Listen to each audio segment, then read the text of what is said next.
Most of you here will know me, George Smith from Augmentt, but I am delighted to be joined today by Jennifer Bleam over at MSP Sales Revolution. Hi, Jennifer. Hey there, how are you? I'm super sad. Usually I'm the one participating in the cheeky banter. So I'm going to have to live vicariously through all of the other cheeky people. So show it, be cheeky. I love Be it. cheeky. We like to see it. We love the engagement. So we are here today. This is part two of a little series that I've been running, sort of marketing versus sales, two pillars of business and two things that I think we can all agree sometimes MSPs struggle a little bit with. And we had Paul Green on last week who had some fabulous information focusing around marketing and some key steps that MSPs can be taking around waking up their clients to the threat of cybersecurity. Jennifer, we are delighted to have you here today to kind of talk more about the selling process. And obviously the title of this webinar is Demonstrate, Don't Argue. So really excited to hear some of the points and themes you have around that topic. But before we jump in, Jennifer, I wanted to just ask a little bit about you for anyone who doesn't know you. I would love to hear sort of who you are, where you're from, what's your background, because I think that's really important people understand, you've got a lot of experience in this area. Yeah, I totally agree, because sometimes you get on webinars and if you don't know the person speaking, there's a little bit of question like, okay, is this person really qualified to speak? Where are they coming from? How long have they been in the world? Are they super experienced, etc.? So as George said, my name's Jennifer Bleam. My husband has owned a managed service practice outside of Washington, D.C. for almost 20 years. So it's been a while. And I helped him with his sales and marketing for quite a few years. And then a handful of years ago, maybe 7, 8 years ago, I jumped over to the vendor side and helped several vendors get some of their brand new divisions off the ground, including a cybersecurity vendor. So if any of you know the name Carver Cybersecurity, they were one of the first cybersecurity vendors selling SentinelOne. I was the head of sales and marketing. We would sell a bundle of SentinelOne and MSPs would love it. And then in a year, they still hadn't sold their 20 units that they had invested in at the very beginning, which became my problem to solve. How do I help MSPs who fell in love with a technology? How do I help them message that and sell that to the end users? And so got a very deep knowledge of sales. I also happen to love marketing. And that's what we're going to be talking about today is the sales aspect. How do you message this? Especially, you don't want to get into a position where you are arguing with someone and telling the prospect that they're wrong. So this is my passion. This is what I do all day long, is talking about sales. And Jennifer, what exactly is MSP Sales Revolution? Yeah, so MSP Sales Revolution, we are a small company. We work with up to 100 MSPs at any one time. What we help them do is install a proven framework into their company for lead generation. So that's your marketing, and sales, because it doesn't do any good to create all of these leads if you can't close the sale. So I've got frameworks and systems. That's what I teach to MSPs. It works very, very well. I've got 2 clients going through acquisitions or potential acquisitions right now. One's got a letter of intent. One is working through that process. So it works very well, but it is all about helping MSPs grow and scale their companies, which of course has to do with monthly recurring revenue, typically with cybersecurity bundled into that. It's fantastic. And looking back to the teaser video that you, myself, and Paul did, I loved your piece of waving some cash around and highlighting that sales is enabling you to take that kind of stuff to the bank. And leads are great for marketing, but you don't put leads in the bank, you put cash in the bank, and that's where sales comes in to help. So without further ado, very happy and excited to hand over to you, Jennifer, to walk us through some thoughts on demonstrating don't argue when it comes to cybersecurity. So I'm going to turn my camera off and it's over to you, and I'll come back at the end of your slides. I love it. All right. So one of the things I always like to mention is that I did publish a book a year ago. I hit the bestseller list, which is like this crazy, it's kind of a little crazy to say, But if you haven't read this book yet, it's $5 on Amazon. It'll be on Audible by end of week, fingers crossed, if I am in queue the way I'm supposed to be. And it's called Simplified Cybersecurity Sales for MSPs. There's over 70 reviews on Amazon. Again, it's $5. So everybody on this call should be able to buy it and probably read it in a weekend. It's probably anywhere from a 90-minute to 3-hour read, depending how quickly you read. Great for an airplane if you've just got some time devoted to maybe no email, no team knocking on the door. And it's fantastic. I get reviews on it every single week from people who have read it. And I do love sales, as I mentioned. I'm a Chartech, former graduate of Chartech. I was with Sandler for a couple of years. I was a Pikaite for a while. I've studied under the Gap selling author. So sales is my baby. Sales is almost my love language, if you will. And that's really what we're going to be talking about for the next 20-25 minutes. We're going to be talking about two different topics. The first is what is called, and I did not name this, but you guys in the chat can be cheeky, the wedge. It is a specific sales technique where you can wedge out the competition and without saying anything negative about them, because sometimes talking negatively about the competition feels a little less than comfortable. It's probably not super professional. And so I'll show you exactly how to do that. You'll probably grab a screenshot or two, which is music to my ears. And then we're going to shift to something that's my IP. It's something that I call the risk-based selling matrix. And this is a very fun topic because you actually use this risk-based selling matrix anytime you purchase an intangible product, I guess technically an intangible service. And so I'm going to walk you through this risk-based selling matrix. This is what you're going to use moving forward to make more sales, but you can also use it retrospectively. You can look in the rearview mirror and say, when I replay my sales calls, now that I have this matrix in front of me, you'll be able to troubleshoot exactly what went right and probably one or two areas that could potentially go better now that you have this information. Now, I move super fast. We do have time at the end for Q&A, but in case I leave questions unanswered, it's not intentional. Please connect with me. I'm very active on LinkedIn. If you search for Cybersecurity Sherpa, I'm the only one out there by that name, or you can email me directly, Jennifer at MSPSalesRevolution.com. Like I said, I love talking this stuff all day long. You might even get a 5 or 10-minute Loom video sent back to you to try to help you troubleshoot or help you answer the question. So please do connect with me. I love that.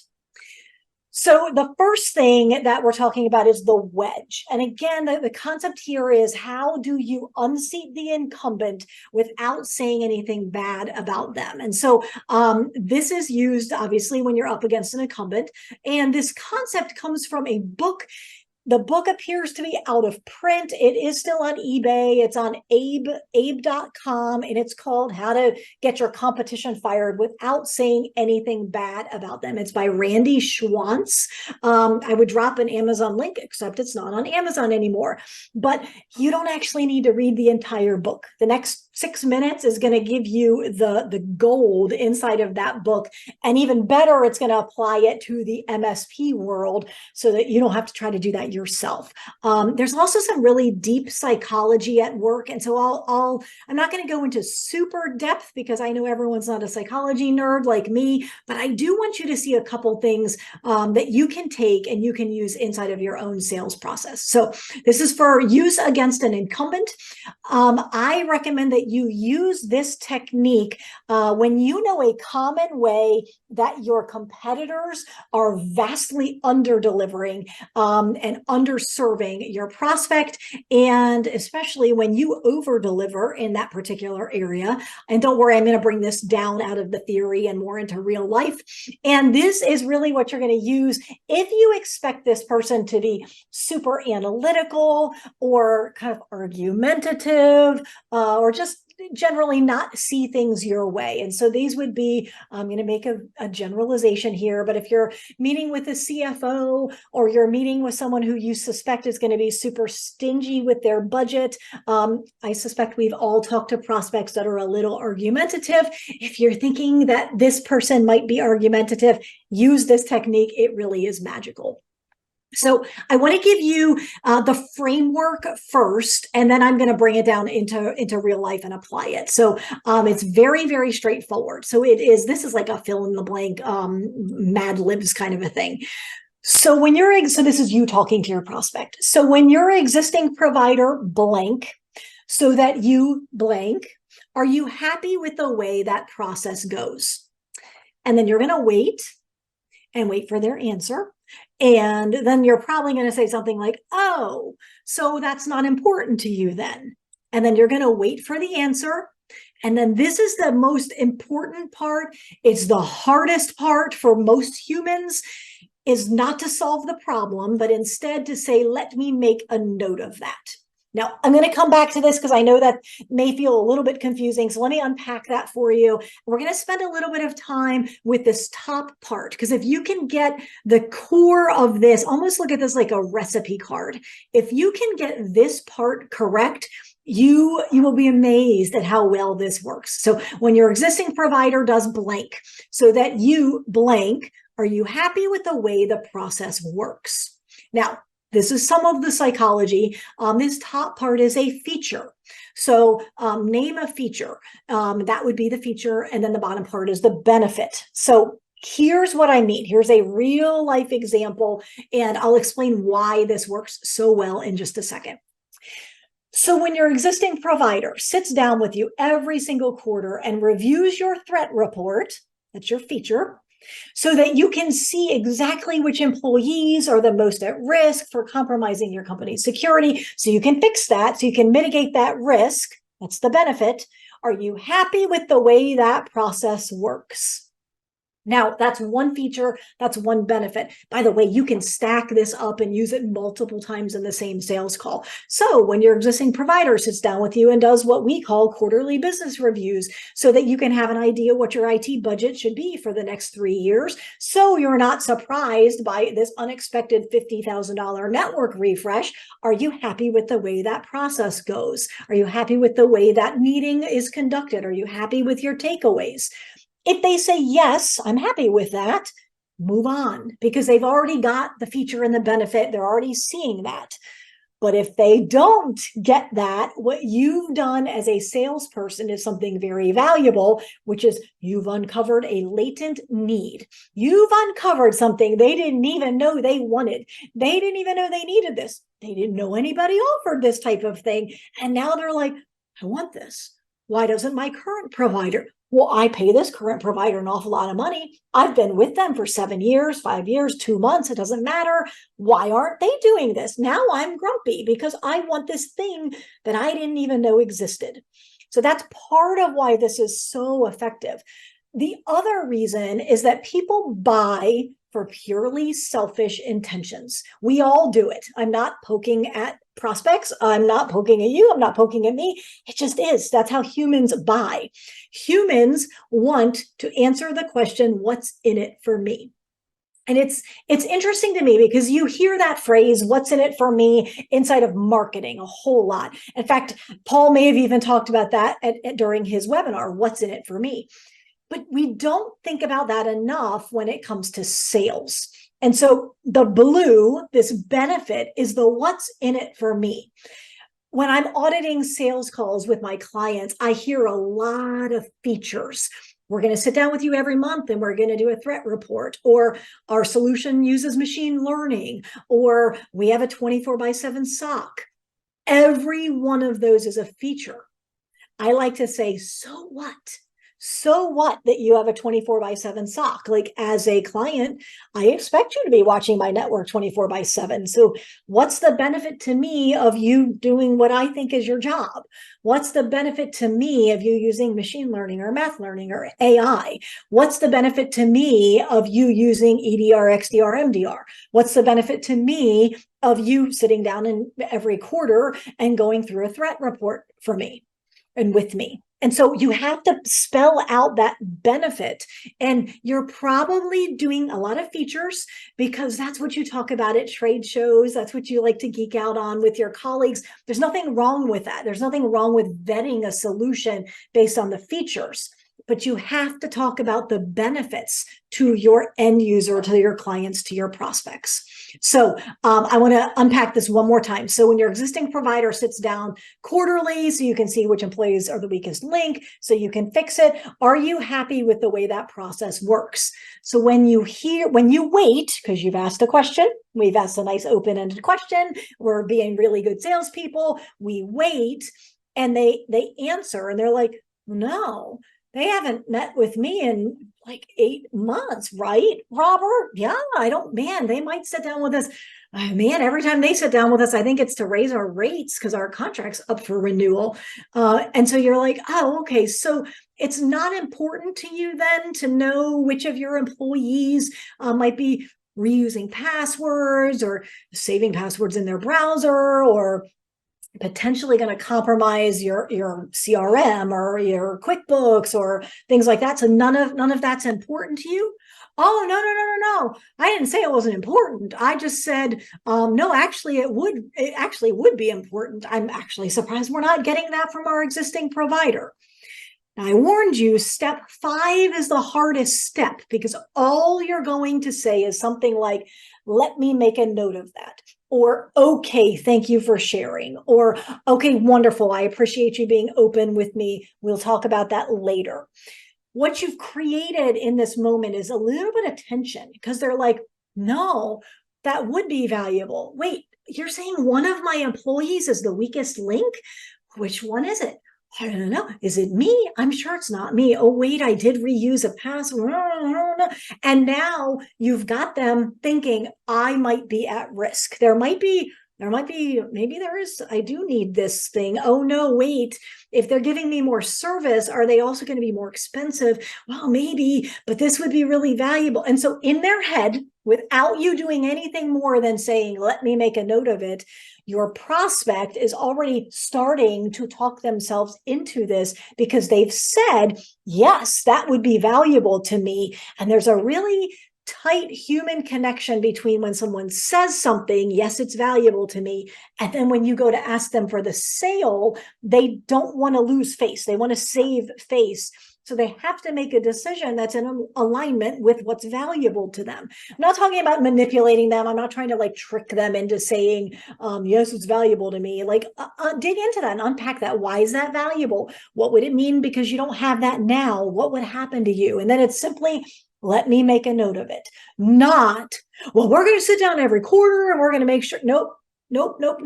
You want to let that tension sit there. You want to let them be uncomfortable and starting to think, what exactly am I paying for then? And if you can stack this 3 or 4 times and you're like, so when your existing provider comes in and they send you a report every month with a 3-minute Loom video, I'm making this up, you're going to have to do it for your own organization and your own deliverable. But they send you a 3-minute Loom video to say, hey, just checked all your data's backed up. It's all on-site, it's off-site. We've got redundancy. We did a test restore. You are good to go. Have a wonderful month. I'll see you in a month. Are you happy with that process? Do you watch the video? I don't get a video. Oh. So it's not important then that your IT service provider verify your backups and give you a thumbs up and like tests to make sure they actually restore?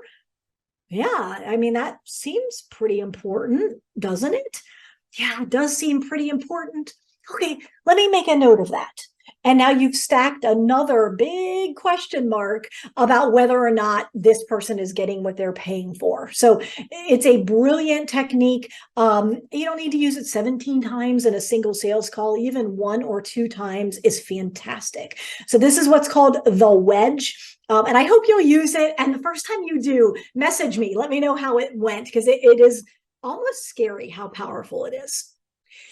So I want to shift to my second point, which is the risk-based selling matrix. And so I'm going to ask you to play along. This is my way of making sure you're still engaged and making sure that you're still paying attention. So I mentioned early on that if you've ever made a decision to purchase an intangible solution, you automatically put that buying solution through the risk-based selling matrix. And there's really just two things that you're evaluating. You're evaluating likelihood and you're evaluating impact. And both of those have a low and a high, so you can see that on the screen. And I know you're probably thinking, I have never drawn this on a Post-it note and put anything through this matrix. You're probably right. But yeah, I'm probably the only geek that like pulls out a piece of paper and draws the plus sign, and I get that. But run with me for just a second.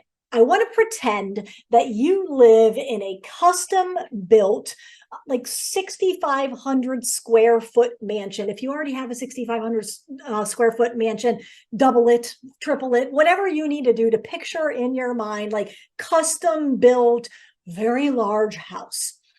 And it's a Saturday and you're relaxing on like your custom designed furniture in your custom designed living room with woodwork everywhere and floor to ceiling bookshelves, like whatever your perfect mansion looks like, and your doorbell rings. And there's an insurance agent at the door, and usually young and excited and ready to like give you their spiel. And they're like, "Hi, Mr. Prospect. Hi, Mrs. Prospect. Beautiful home you have here," right? Because they always do that because that's like building rapport. I'm not recommending you do that. I'm poking fun at their script. And the salesperson says, "I'm here to sell you bird strike insurance." Yes, that's right, Mr. Homeowner, Mrs. Homeowner. If the bird hits your house and it breaks a window, we will replace it for free for the lifetime of your house. Okay, now are you going to buy?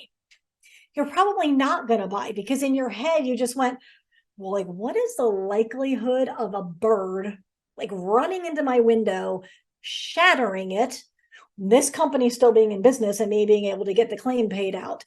Not super likely. And then you're like, plus, like I just built this 6,500 square foot mansion and I'm debt free and I'm living life. And like, okay, how much is the most expensive window in here? $5,000? Like I will just pay that or I'll put in a claim with my homeowners. Not going to be super impactful on my world, not super likely to happen. So no, thank you. I'm not buying from you. So you're in the bottom left-hand corner where you've said low likelihood of this happening, low impact of this happening. Now, let's pretend instead, like rewind, we're in a little time machine, go back just a little bit, doorbell rings, same guy, same spiel. He says bird strike insurance, but this time, like something has happened to the birds. There's been a EMP that just attacked the birds or some kind of chemical issue. And for some reason, like they keep running into windows. Like it is happening all the time. Like you just drove to the grocery store yesterday and you saw like 10 windows busted out in the front of these mansions. It's awful. It's an eyesore. What are we going to do? Are you going to buy now?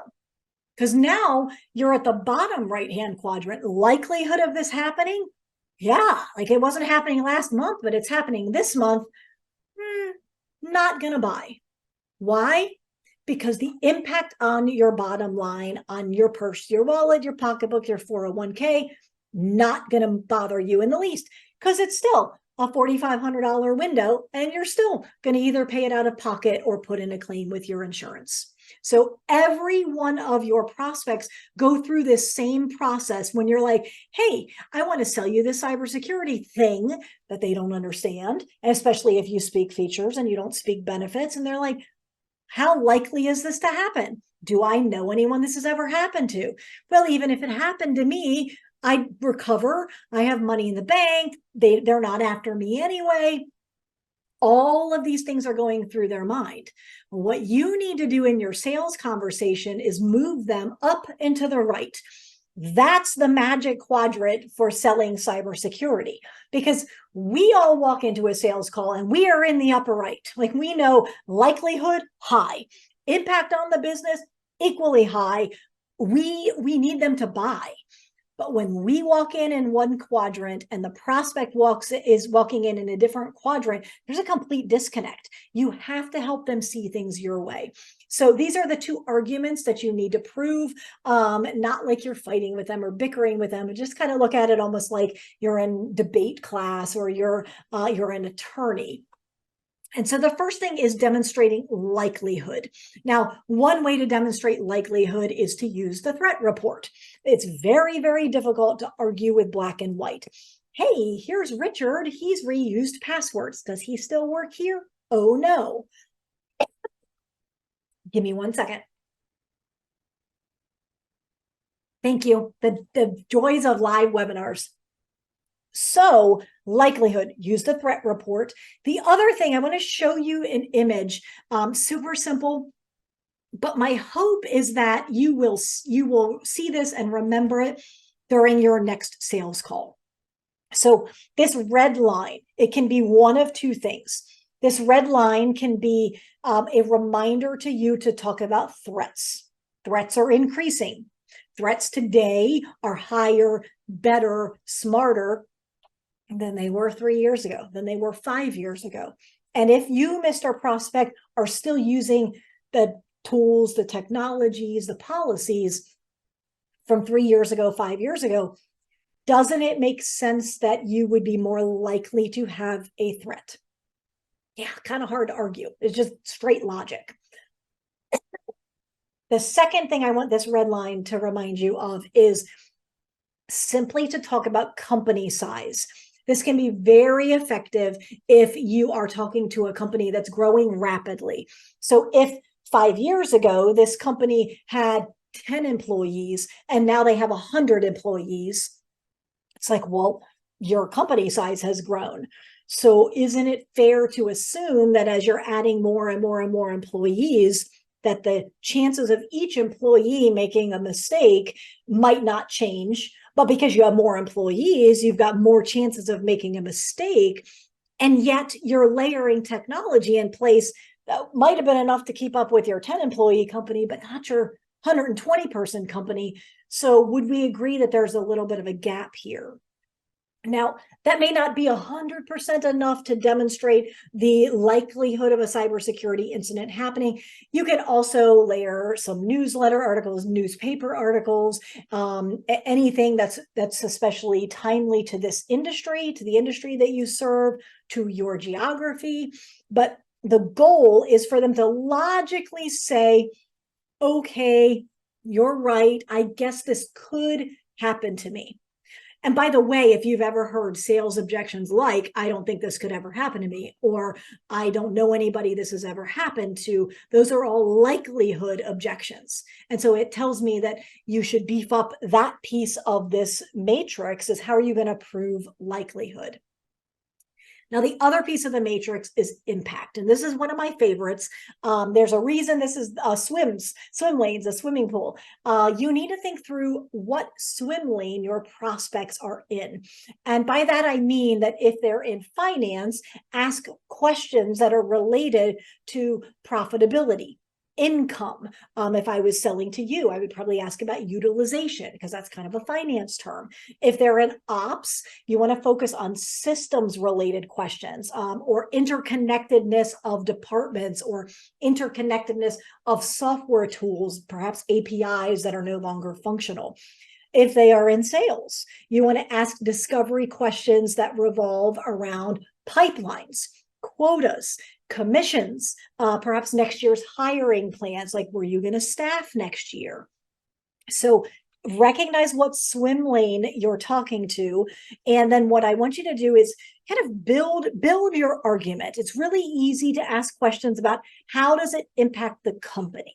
So you're talking to CFO and you're like, so let's say that you were down for 2.5 weeks, completely unable to work, no revenue coming in the door. What does that represent to you in terms of 2.5 weeks? Okay, so X revenue. So what does it mean to the company to not have the revenue coming in? That's an easy question.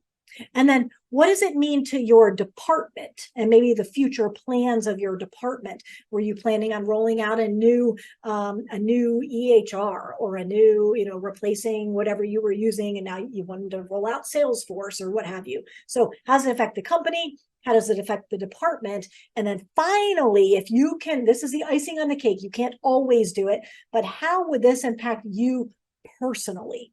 So that's a good one with sales, especially at any department where you find out they're planning to hire come next quarter or the quarter after.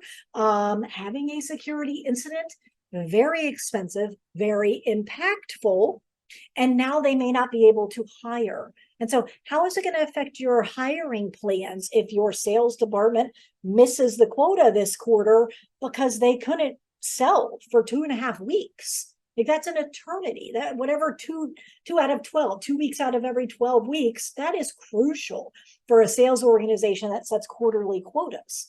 And so what you'll say is, how would it impact your company if? How would it impact your department? And then ideally, how would it impact you personally? So quick recap, and then we will open this up for Q&A. We talked about the wedge, how to get your competition fired without saying anything bad about them, and simply saying, when you get such and such feature so that you get this benefit, how does this work? How does this process work with the incumbent? And then you wait for an answer, say, I guess that's not important to you. Let me make a note of that. And then you move on and you let them stew in their discomfort. And then the second thing we talked about was likelihood, the likelihood of a cybersecurity incident happening. And if it is unlikely, of course, they're not going to buy.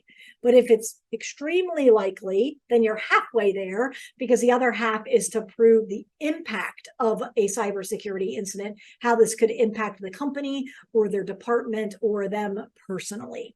And so those are just 2 quick little pieces of inside of sales, how to sell more cybersecurity without arguing with your prospects, arguing with your clients. This is what I do all day long. I've got a program called the MSP Transformation Machine, which helps with lead generation and closing more sales. And if you are curious what that looks like, I would love to chat with you. Just email me, Jennifer at mspsalesrevolution.com. Put the word curious in there, and then we'll schedule a time to talk.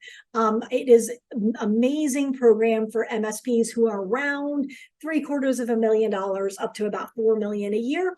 And then we help you get to that next level, whatever that level looks like for you. So with that, I am going to shift over to the Q&A. I'm going to call this Stump the Sherpa. Let's see what kind of questions have come in.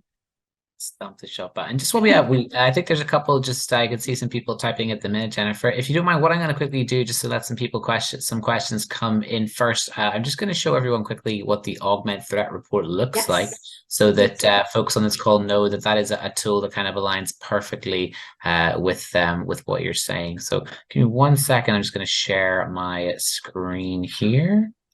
And I'm going to catch up on all of the cheeky conversations that the went cheeky chit chat.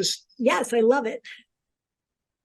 So, folks, for anyone who's just unfamiliar with Augmentt, we only work with MSPs. We're a cybersecurity vendor that focuses on simplifying M365 security for MSPs. The idea being that Microsoft does not come secure out of the box, and that it's not inherently multi-tenant as well. So for MSPs not using Augmentt, it can be a very cumbersome and manual process to go about kind of making sure that the M365 environment is secure.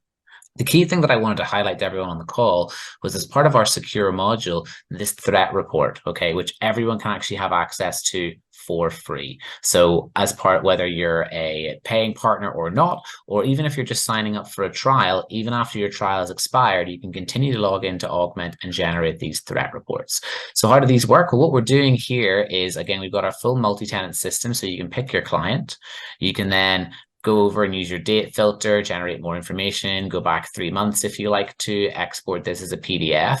But what it does is it's tying into a lot of the comments Jennifer was making around kind of highlighting some of the risk and almost kind of letting people sit and query what's happening in their day-to-day. So here we can see, Mr. Prospect, or you can 100% use these on customers, guys, to help upsell your cybersecurity services. We can see here there's 500 risks happening. This is a great feature. It shows that it's going up over time. Okay, risk is going up over time because we're not being proactive with security. You may be a dentist in Wisconsin, so I'm not sure why we're seeing risky activity coming from Russia, from India, from Australia. Microsoft actually has given you both identity and security scores, neither of which are particularly strong or good. And this is where you can start getting, to Jennifer's point around, depending on who you're talking to, start to categorize the subject of focus of the risk. So depending on the type of risk or even the account. So usually, you know, if it's a global administrator, that's one of the top 2 accounts at risk, that's really something that you want to highlight to that operations team, or maybe the CEO themselves is actually in this list as well. Here we have all the risk detections, and we can roll this out, use the filters to do things by severity. So how many high, over 50 high risk scenarios here, the type of user.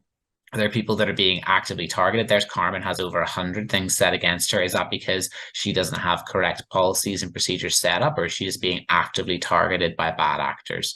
And then some other key stats around MFA and inactive accounts. But the whole point, guys, is you know, to a lot of what Jennifer was saying, like, demonstrate that the risk is there. You don't need to argue with people. You can simply show either existing customers or prospects this same information, and they ultimately, you know, the finishing statement is the same, is how do you want me to handle the risk that I've uncovered for you today? And I love, Jennifer, your point about just letting people think, that don't always try and solve the problem. Let them kind of bring forward what their thoughts are. And that'll also give you some insight into, you know, what their current education level is. I mean, coming back to a lot of the breach stats, Jennifer, that you were mentioning, so many end users, it just goes completely over their head. I mean, even within Microsoft, we talk about Microsoft security all day long, and end users think that just means their email, their Outlook. A lot of them, you know, for MSPs, they're understanding they have to start with actually kind of a bit of a broad education, not only with what they're using and how they need to secure it, but also helping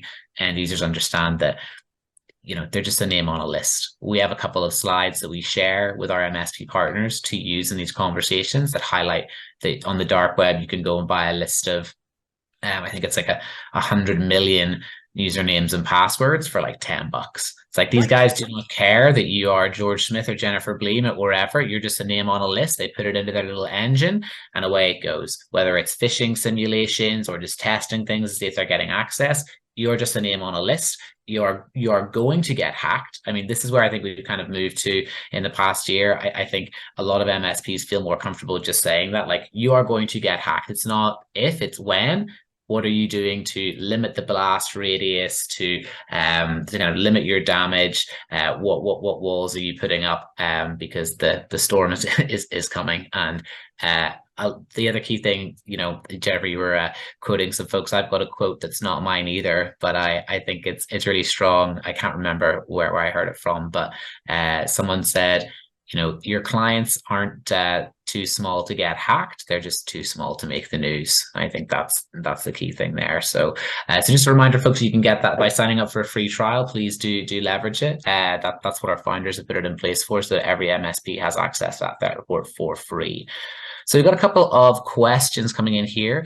So when Jennifer says, how do you deal with detractor during sales conversations? That single person within a buying group that is very resistant to any type of change and disrupting the flow. So yeah, I think we've all come across those guys. Yeah, it's an awesome question. I don't know that anyone has asked me that, but it falls into what I call the elephant in the room. And usually the elephant in the room is an objection that you can tell they have, because they're like sitting there with their arms crossed, or like you know, eye contact is made, and like there's some kind of conversation just happened, but you weren't a part of it.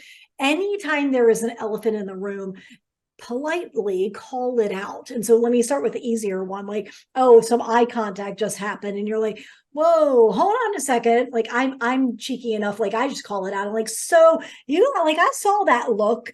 I have no idea what you said, but there was some kind of whole conversation that just happened. What was that? So that's calling out the elephant in the room. So in the case of a detractor, I would very politely call it out, and I would just say, you know, hey George, like I can't help but notice that every time I am going to make this up because I don't have a whole lot of details around the question, but George, I can't help but notice that every time I bring up a cybersecurity statistic, you kind of disagree with me, or you don't. I'm not sure exactly if you just don't think it would impact you, or maybe you feel like I'm making it up.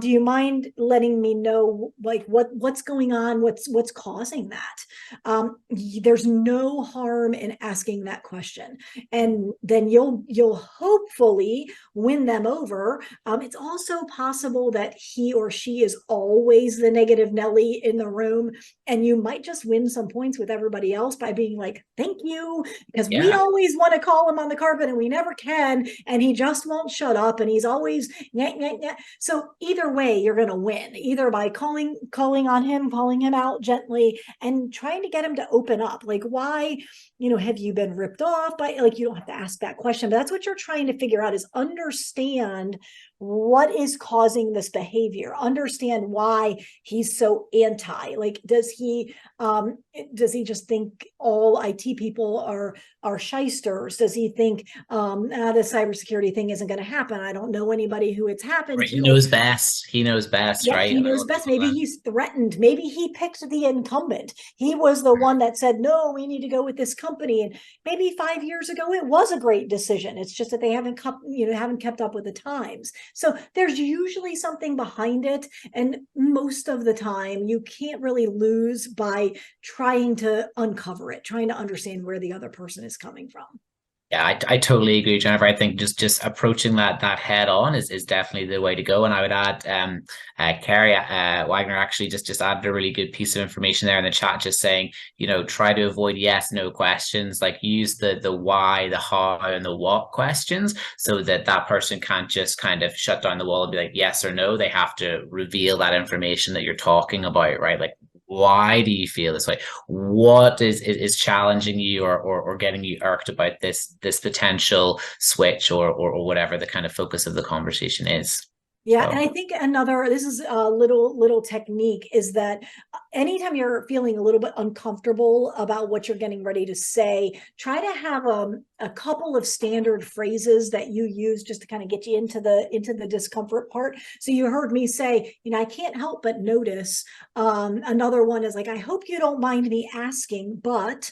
And so these are just ways for us as salespeople to feel a little bit better about this slightly uncomfortable thing that we're getting ready to ask, and nobody else is going to feel like it's uncomfortable. It's just us as salespeople that are like, is it okay for me to ask this? Am I rude to call them out? And that's not what it's about. You're especially if you're genuinely trying to help this organization, and maybe you won't be able to help them because of this person, then go ahead and politely try to understand where that person is coming from. Seek to understand. Don't seek to win the argument. yes, I like that. That's a great phrase. Hi, Andy. Thanks for joining us. I just see Andy from Kingston. He's another Canadian on the call. Thanks for stopping in, Andy, and saying hello. We also have another question from Ben, Jennifer. So Ben's saying that they're closer to 8 million in revenue. So congratulations. That's amazing. But the hardest thing that they have is they have account managers who have a good amount of business, but they don't really have anyone solely doing business development. So what would you recommend that they do to continue to grow? And before you answer, I will maybe just highlight this as well, that business development, I feel in 2023 has become so obscure and ambiguous, because for me, like, traditional business development was more like truly focused on growing the business, and it was kind of this blend of marketing, research, relationships, all that stuff. Whereas now that there seems to be a lot of salespeople using the term, for like business development rep is kind of the BDR, but that's someone who makes a lot of calls. Or so I think maybe first to clarify what your, Jennifer, definition of business development is, and where that fits in today's business, as well as what someone like Ben can do to kind of help elevate and enhance his own, knowing that he's got account managers with plenty of business. What's the next step? Yeah, I love it. So I want to take this from a little bit of a different perspective, but I promise you I'll get to your answer. Like, what should the BDR be doing? What should a business development rep be doing? And I don't have a good visual for this. I'm just going to explain it, and hopefully you can all picture what I'm saying. any kind of a company needs to be built on a solid foundation of their list. I know that's not sexy. I know that's probably nothing new, like you all have heard it, but so many organizations, when I say, okay, so you know a list is important, you know you should be building your list all the time. How big is your list? And what's the delta between how big your list is and how big your list could be? Because if you have a list of 400, but you've got 40,000 prospects, like we got some work to do. That's okay. That means we can be expansive. We can think big. And so if you picture almost like a Greek temple, there's a couple of things that are on the foundation, but that list needs to be one. And so one of those foundational elements. And so I believe a BDR should be helping to build that foundation up, helping to grow the list, potentially working with marketing to nurture that list, to stay in touch with that list. But that's your foundational element. And then you want to build pillars. So those pillars are your marketing tactics. So George mentioned like smiling and dialing and just making those phone calls. That's a tactic. Really outbound is the tactic. So probably part of your outbound strategy would be phones. Part of the outbound strategy might be cold email. I don't love that, but it's a strategy. Part of it might be cold messaging on LinkedIn. Please just don't cold message me because we all hate it. But whatever that tactic is, that's your outbound strategy, and that's a pillar. Then you can layer onto that more pillars. The more pillars that you have that are working, the more healthy, the more stable your Greek temple is, the more stable that building is. And so what I recommend is that you work for at least a quarter, like really work, not dabble, not pretend, but like really go all in on a tactic for an entire quarter. You get to the end of 12 weeks, you evaluate your success criteria, because going into this, I want you to know what success looks like. And then you say, did we meet our success criteria? If yes, let's keep doing it. If no, do we know why not? Because that's really dangerous if it didn't work and you don't know why. And now you can say, are we going to keep doing this? Is this going to become part of our secret sauce, part of our business development efforts? Yes or no? And if that's working, keep doing it. Now find a second pillar, because it's awful to have 0 pillars that are working to bring you net new business. But the next worst thing is to have one, because what if that one is paid ads and your paid ads account gets shut down, or your targeting gets messed up, or whatever it is, your account is compromised or something like that. So I want you to have more than 0, but then I want you to have more than 1. And then because we're business owners, there's never going to be enough pillars. Like you're almost going to build like a whole circle of pillars holding up your Greek temple. So I know that's a little bit theoretical, but hopefully that gives you a little bit of a path forward. And then Ben, if you want to reach out to me, happy to have a deeper conversation and maybe dig into some specifics. Okay, awesome. Yeah, Ben's just responded there in the chat as well, and just said that they've had a lot of success, and it sounds like what he really needs to do is hire someone solely focused on that business development, because his whole team's very busy, which is great. That's a good problem to have, but having a new business development kind of, or any new business development, becomes more of a, if I can fit it into my current schedule. So yeah, I think that's a good reflection as well. Is yeah, it sounds like you need to just hire you call them hunters, I guess. We have farmers and hunters a lot of the time. So farmers, looking after existing clients and helping grow those relationships, expand on some of those deals. And those, hunters that, I'm a closer, I go close, like those guys who, whether it's calling, emailing, going to events, going knocking on doors, go and bring you new business. Yep, 100%. So just, guys, we're going to be wrapping things up shortly. So if you do have any other questions, please fire them into the chat. But I have one kind of question. I'm going to put you a bit on the spot here, Jennifer. So last week we were kind of chatting with Paul and had this open-ended question around marketing and some of the things, that what would one thing be what would one thing that MSPs can do to sort of, that they need to really get that marketing ball rolling? And very, very broad question, but Paul was able to drill it down into saying, like, just start with those, like, dedicating like focused marketing time, like make time in your calendar to get rid of everything else and sit down and really focus on your marketing, and then go through your steps there. Like, what am I doing? How am I doing it? where am I focusing my efforts? How do I want to market? Is it on social media? Is it in mail? That kind of thing. And says, was that a full day? Or he said, no, don't spend a full day, because then that full day gets taken over. You'd be better to do almost 90 minutes a day. So with that in mind, I kind of wanted to ask you a similar themed question, that for sales with MSPs, particularly MSP business owners, who are very, very busy all the time, we know sales is something they need for their business. What would you say is something that you see, and also from your experience and from having lots of other, friends who've been MSPs, what's one thing where you see a lot of people maybe not doing things so well, or one thing that they could, a small bit of advice they can take away today and start implementing? I love it. This is super tactical. And I don't think I've ever seen another sales trainer talk about this. And it's what I call the sales debrief. And so this is really good if you're a salesperson and you don't have a manager. So maybe you're the owner and there's nobody managing you. You're simply managing yourself. That's okay. That is a step in the right direction.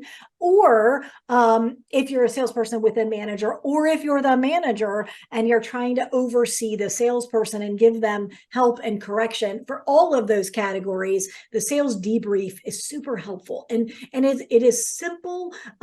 It's again, it's some of the things that are the most brilliant or the most simple to do. And this came because I ran into a challenge when I was selling managed services about 10 years ago. I kept making the same mistake over and over and over again. We had a multi-step sales process, and I kept forgetting at the end of my first sales call I'd scheduled, we did a network audit. There really was no security audit at the time. And so I would schedule the security or the network audit, network assessment, but I would forget to schedule the let me come back and show you what we found, the result of findings meeting. And I would forget. And I was whining to my accountability partner. And I said, if I had a sales manager, they would remind me of this. And like, after I said it about the third time, because there's nothing, to show how mature you are than to pass the buck towards a fictitious person. I'd be so much better if it was, whatever. Anyway, he finally said, and I mean, to his credit, this is why you have accountability partners. He said, so Jennifer, are you going to whine about it, or are you going to do something about it? And once I finished stewing at his very direct confrontation of my absolute immaturity, I'm like, well, what do you have in mind? And he said, you're a salesperson. You know what to do and what not to do. Why don't you think through your sales calls and figure out how to fix it? And I went, well, that sounds awfully easy.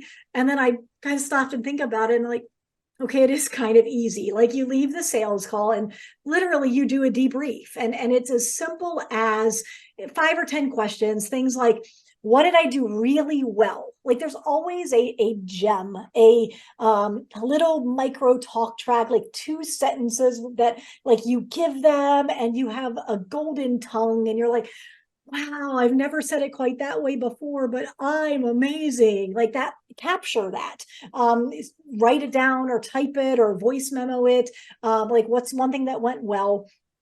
What's one thing that didn't go so well? It could be the person that just kept arguing with you, or maybe you did see that look in that conversation and you didn't call it out. You're like, it kind of threw me off my game because I didn't know what it meant. And so then I didn't know if I needed to like argue with them or make up for that. And it's just, I don't know, I should have just called it out. So something that went well, something that didn't go so well. An objection that you didn't handle well, it's probably something you've heard before and you just forgot how to diffuse that objection. So write that down so you can practice. And I recommend practicing out loud, because things always sound great in our head and then they don't always come out real well in real life. So an objection that you weren't prepared to handle, and then something that you want to do next time. What's one tangible thing that you're going to do on your next sales call? And it could be something as simple as, you read a HubSpot blog and it said if you use the prospect's first name 6 times in every 1-hour interaction, that you're 73 times more likely to make the sale. I'm making that up. Please don't quote me on that. But you're like, oh, I don't really use their first name at all. Like, I introduced myself at the beginning and then I never use their name. Maybe I should try to use someone's first name twice in the next sales call. Not 17 times because that feels like you're just trying to sell them, but just something. So like, what's something tangible you can work on in the next sales call? And then the last question is simply a yes or no. Did I follow my sales process? Which presumes that you have a sales process, but did I follow my sales process? Yes or no. And if you're the salesperson and you do that at the end of every sales call, if you're a true salesperson, you're not going to like the things that you did wrong, and you're going to force yourself to get better. And if you're a manager and you don't have the bandwidth to go out on every single sales call, you can require that piece of paper to be turned in or program it into your PSA or what have you. And then you can quickly, at the end of every month, scan a whole bunch. And if you see like 4 sales calls in a row, the same objection came up, and Joe was unprepared for that same objection 4 sales calls in a row, that is what we call a red flag. Now you have something to have a conversation with Joe about. Hey, saw you keep struggling with this. Let's do a little role play, spot check. How would you handle this? And so that gives you oversight as a manager as well. So use the sales debrief. It is amazing how well it works, because we humans don't like to know when we're doing something wrong. And so we have to fix it. Like, we're compelled to make it better. I love that, Jennifer. That's a really, really good answer. That the sales debrief, I think that's definitely a gem that everyone can take away on this call. So with that, folks, we are out of time. We're going to wrap it up there. So just before we do, as a reminder for anyone who joined late, this has been recorded and will be available on demand on the Augmentt website for you all to access. And also, as part of the series, we will actually be working with Paul and Jennifer to develop a bit of a combined ebook that just provides a bit of a nice summary across some of the great information that they both been kind enough to share over this 2-part webinar series. The last thing I'd ask from you guys is that if this is something that you've enjoyed, the sort of sales versus marketing, and kind of enjoyed some of the insight that has been shared by both Paul and Jennifer across this sort of little Augmentt series, please just drop a Y in the chat just to give some feedback. It's something that we might do another one again in the future. I understand, vendor fatigue is at an all-time high, but education is still something MSPs want to receive. And so I personally love networking with people like Paul, like Jennifer, to kind of come up with some original content that's helpful for you guys in your day-to-day business offerings. So the last comment there we have from Randy. Jennifer, Randy's asking if there's any special offers from you. Literally, the only offer is to reach out to me if you're curious about working with me, or reach out to me if you have sales challenges to troubleshoot. Ben, I did grab your email address, so I'm not sure if you saw my comment. I think it just went to the hosts and panelists, but I grabbed your email address, so I'll reach out to you. But that is literally it. If I can help you with your sales journey, with your marketing journey, let me know. I love it. That's what I love to do. Well, thanks again so much, Jennifer, for joining us. Really appreciate your time. Thanks, everyone who attended. And thanks for being so chatty in the chat with lots of questions. Really engaging. Love to see it. And remember to check out Augmentt's threat report for M365. If you're interested, simply go to augmentt.com, sign up for a free trial or book a demo, and we will get you set up with one. Thanks, everyone. Enjoy the rest of your day.